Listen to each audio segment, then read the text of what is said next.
அனைவருக்கும் வணக்கம். இன்றைக்கி நம்ம சேனலில் அவரைக்காய் சாம்பார் தான் செய்ய போகிறோம். அதாவது முளைக்கட்டின பருப்பும் அவரைக்காயும் சேர்த்து தான் சமையல் செய்ய போகிறோம். அவரைக்காய் கூட எந்த காயும் நான் போட மாட்டேன். பொதுவாகவே சாம்பார் வச்சிங்கன்னா சாம்பாருக்கு மெயினாக பார்த்துங்க, கதம்ப சாம்பாரில் எல்லா காய்கறியும் கலக்கலாம். நம்ம தனிப்பட்ட முறையில் சாம்பார் வைக்கிறோன்னா ஒரு காய் மட்டும்தான் சேர்த்து சாம்பார் வைக்கணும். அதாவது இன்றைக்கி வைக்க போகிற சாம்பார் பார்த்திங்கன்னா வெறும் அவரைக்காய் சாம்பார் மட்டும்தான். இன்றைக்கி அவரைக்காய் சாம்பார் தான் நம்ம செய்ய போகிறோம். இந்த செய்முறையை பாருங்கள். அதாவது உலகத்தில் இருக்கிற எல்லா பருப்பு வகையுமே அவரை வகையிலேருந்து வந்தது தான். அதனால தான் அவரைக்காயை மட்டுமே போட்டு பருப்பு கூட சாம்பார் வைக்க போகிறோம். துவரம்பருப்பும் அவரைக்காயிலேருந்து வந்தது தான். இது பல குறிப்பில் இருக்குது, நான் அப்புறமா சொல்கிறேன்.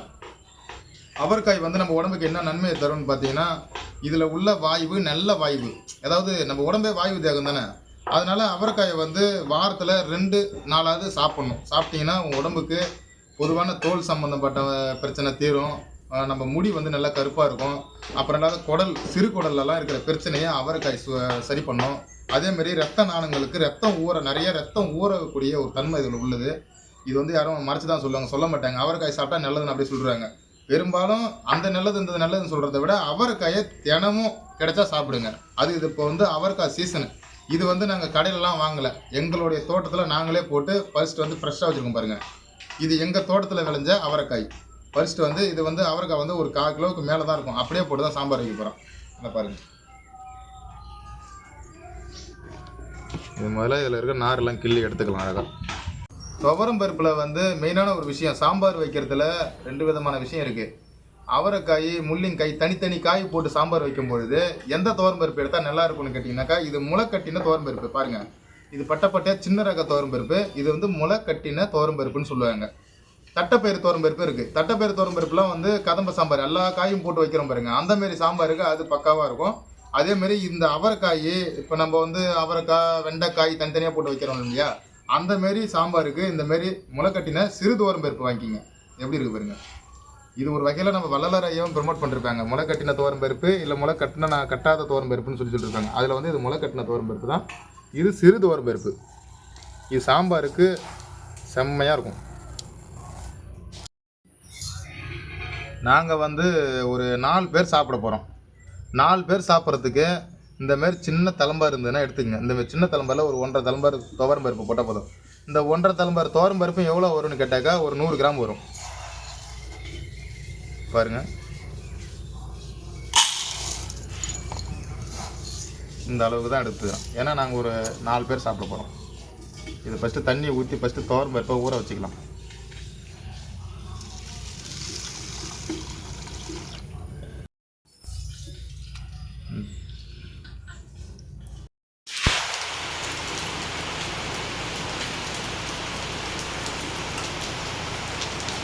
அடுப்பில் செய்யலாம்னு பார்த்து நல்லா மழை வந்துட்டுது. சரியான மழை.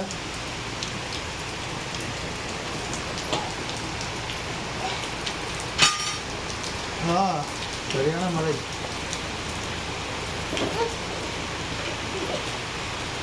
அவரைக்காயே நல்லா கழுவிக்கும்.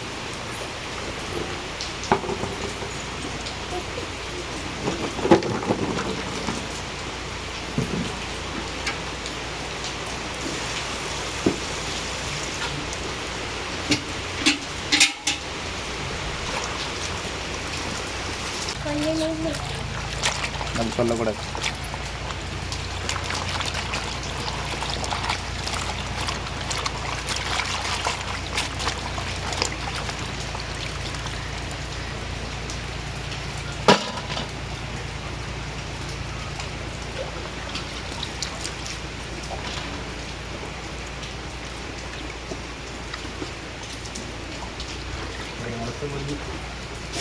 இன்னொரு அலசு.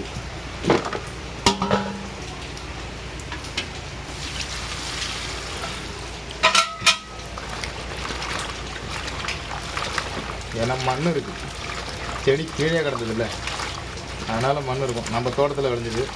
கடையிலன்னா பிரச்சனை இல்லை, அவங்க அலசியை கொண்டு வந்துடுவாங்க.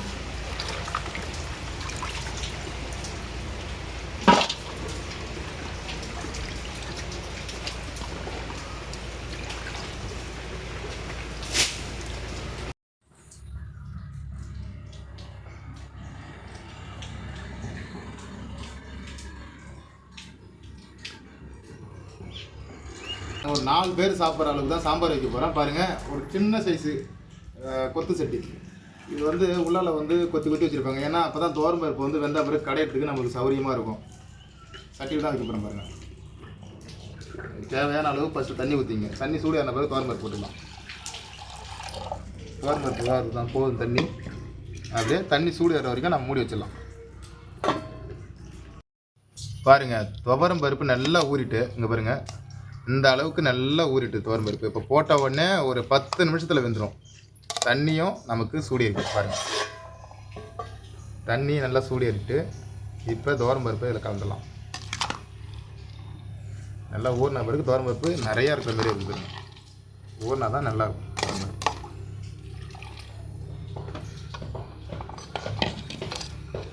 இந்த துவரம் பருப்புக்கு கொஞ்சமாக மஞ்சத்தூள். அப்போ தான் சாம்பார் நல்லா கலராக இருக்கும், மஞ்சளாக. அதில் பொங்காமல் இருக்கிறதுக்கு கொஞ்சமாக எண்ணெய் விட்டுக்கலாம். அப்போ தான் சாம்பார் பொங்காமல் இருக்கும். நல்லா மழை பெய்யறதுக்கு அதுக்கு சாம்பார் சூப்பராக இருக்கும்.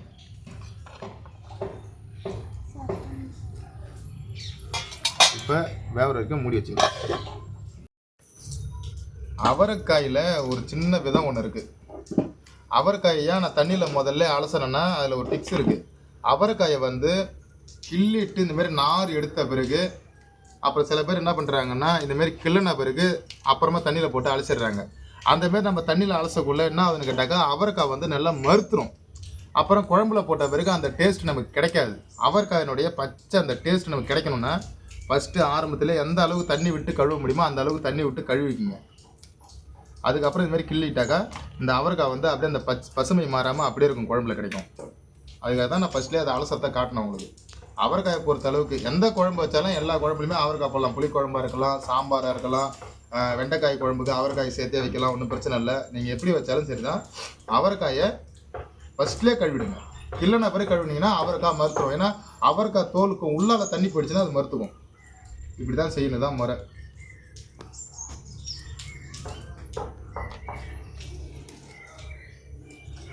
இங்கே பாருங்க, எல்லாமே பிஞ்சு அவரைக்காய் எங்கள் சொந்த செடியில் விளைஞ்சது தான். நாரே அதிகமாக இல்லை.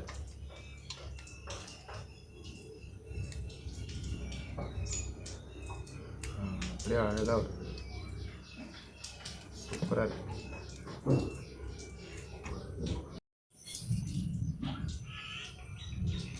பெரும்பாலும் யூடியூப்பில் வந்து நிறைய மீன் குழம்பு வைக்கிறேன், கறி குழம்பு வைக்கிறேன், ஏன் அது இதுன்னு ஆட்டை முழுசாக போட்டு வேக வைக்கிறாங்க. அதுலலாம் நம்ம உடம்புக்கு நன்மை இருக்கான்னு கேட்டாக்கா 500%, 100%, 500% தீமை தான் இருக்குது. அது இல்லாத சாப்பிட்றவங்க சாப்பிட்டவங்களோட போதும் அந்த பாவம். இருந்தாலும் அதில் இன்னொன்று கேட்டிங்கனாக்கா அதில் வந்து நிறைய நோய் உண்டாகும். இப்போ ஆட்டுக்கறி சாப்பிட்றவங்களுக்கு இப்போ பெரும்பாலும் மாரடைப்பு வரும், எல்லாருக்குமே தெரியும். நம்ம அப்படி கிடையாது. இந்தமாரி பசுமையான இயற்கை சார்ந்த ஒரு சாப்பாடு சாப்பிட்டு பாருங்கள், உங்கள் உடம்புக்கு ஒன்றுமே ஆகாது. இதனால நன்மை நமக்கு 2 மடங்கு நன்மை தான் கிடைக்கும். அதுலேயும் காய் வகையில் பிஞ்சாக சாப்பிடுங்க, முத்தனை காய் சாப்பிடக்கூடாது. அதில் எந்த விதமான பலனும் கிடையாது.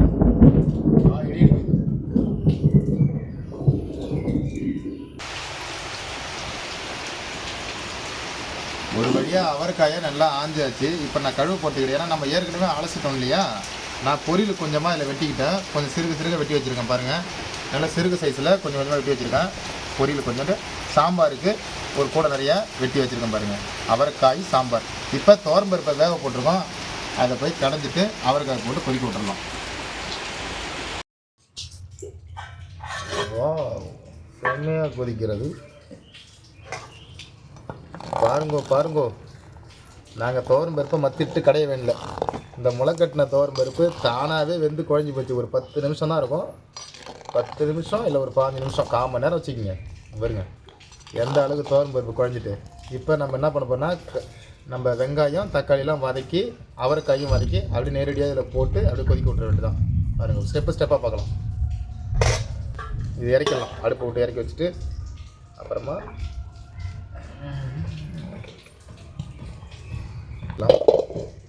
வானல், அதில் தேவையான அளவுக்கு எண்ணெய், கொஞ்சமாக எண்ணெய் விட்டால் போதும். வெங்காயம் தக்காளி தான் வரணும், அவ்வளோதான் போதும். கொஞ்சமாக கடுகு போட்ட உடனே பொரிட்டோம். பொரிஞ்ச பிறகு ஜீரகம், சும்மா கொஞ்சம் கொஞ்சமாக போட்டுங்க எல்லாமே, அப்போ தான் நல்லா வாசனையாக இருக்கும். அடுத்தது வெங்காயம். என்ன வெங்காயம் பார்த்தீங்கன்னா சின்ன வெங்காயம். வெங்காயம் தக்காளி தான் வந்து சாம்பாருக்கு ஒரு நிமிஷம் மட்டும் எடுத்துக்க வேணாம், உங்கள் தேவைக்கு தகுந்த மாதிரி திட்டமாக எடுத்துக்கணும். வெங்காயம் வத விட்டு போதும். இப்போ தக்காளி.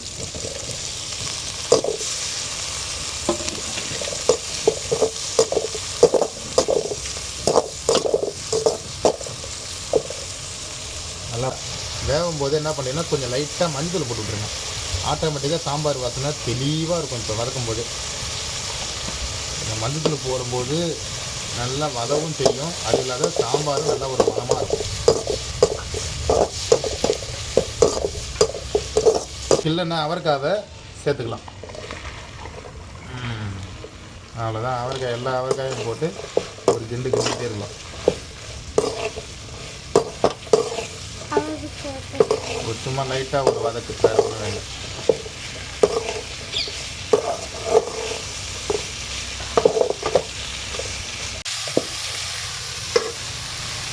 இப்போ நம்ம துவரம்பருப்பு கூட சேர்த்துடலாம்.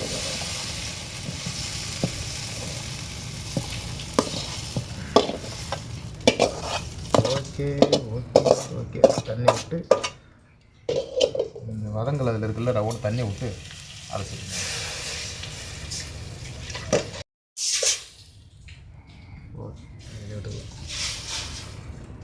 அவ்வளோதான். இப்போ அடுப்பத்துக்கு வச்சு ஒரு கொதி விட்டுரும். சூடு நல்லா தீத்தலும்னா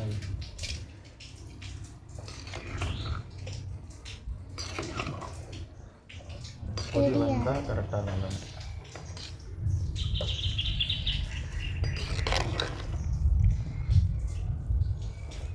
ஒரு கொதி வரும். இப்போ கொஞ்சம் உப்பு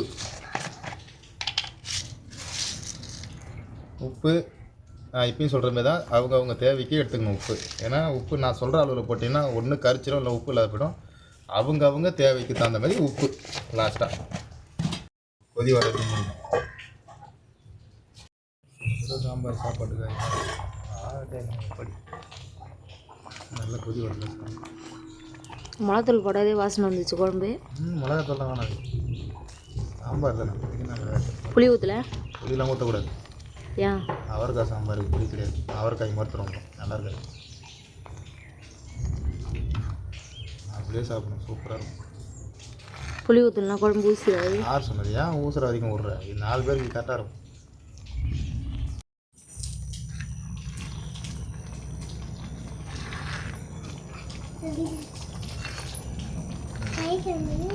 ஏய் அப்படிங்க ஆயாசமாக போல இருக்குது.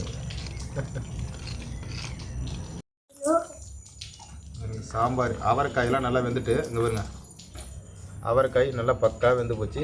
சாம்பாரும் சூப்பராக கொதிச்சு போச்சு.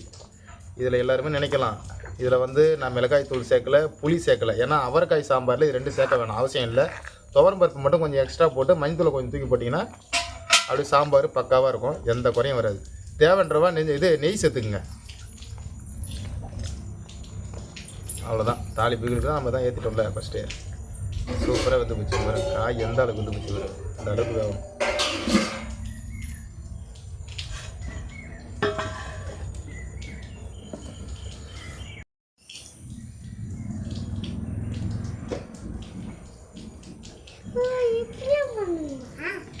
சுட சுட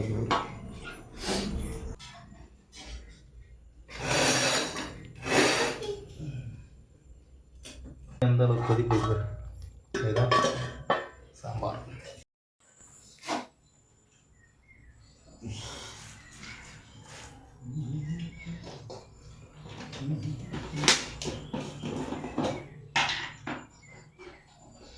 வத்தல் மிளகாய்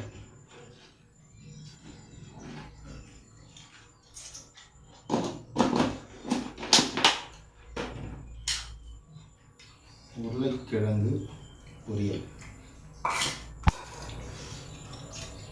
ஊறுகாய்,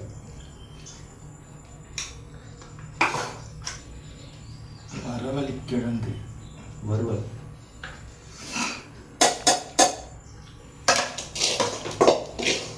அவரைக்காய் பொரியல்.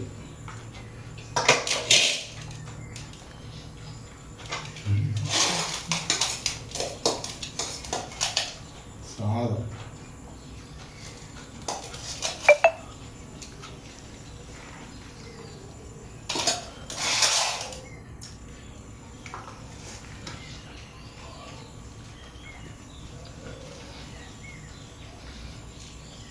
சாம்பார்.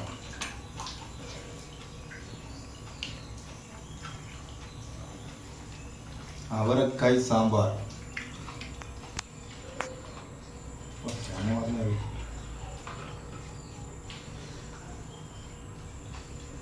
சூடாது.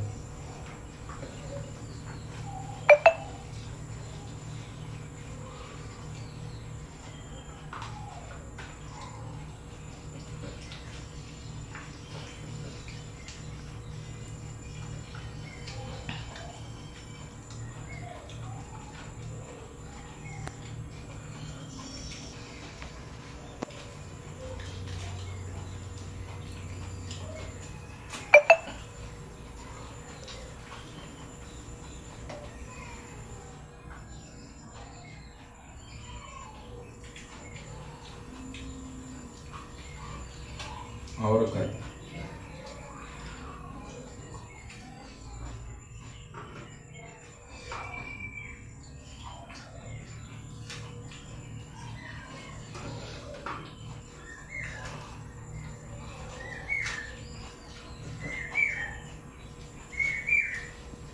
வெறும் அவரைக்காயே சாப்பிட முடியும் அம்மா மாதிரி.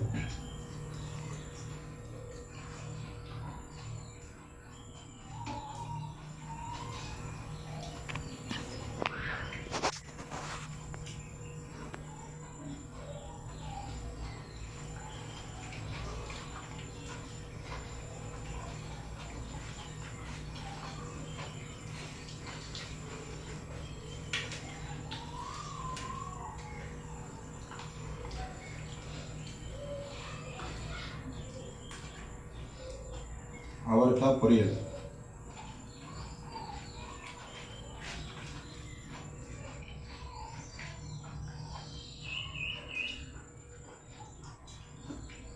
வெந்த பிறகு நார் விழுது.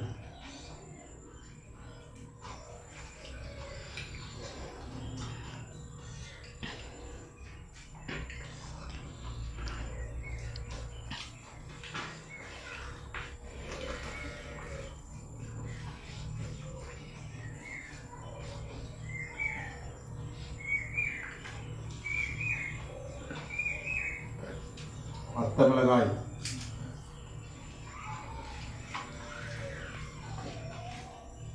ஏன்னா இந்த சாம்பாரில் வந்து நம்ம மிளகாய் தூள் போடல. மிளகாய் பொடி போடாததுல நாங்கள் வீட்டில் வந்து வத்த மிளகாய் போட்டு வச்சுருக்கோம். அவ்வளோ அற்புதமாக இருக்கு.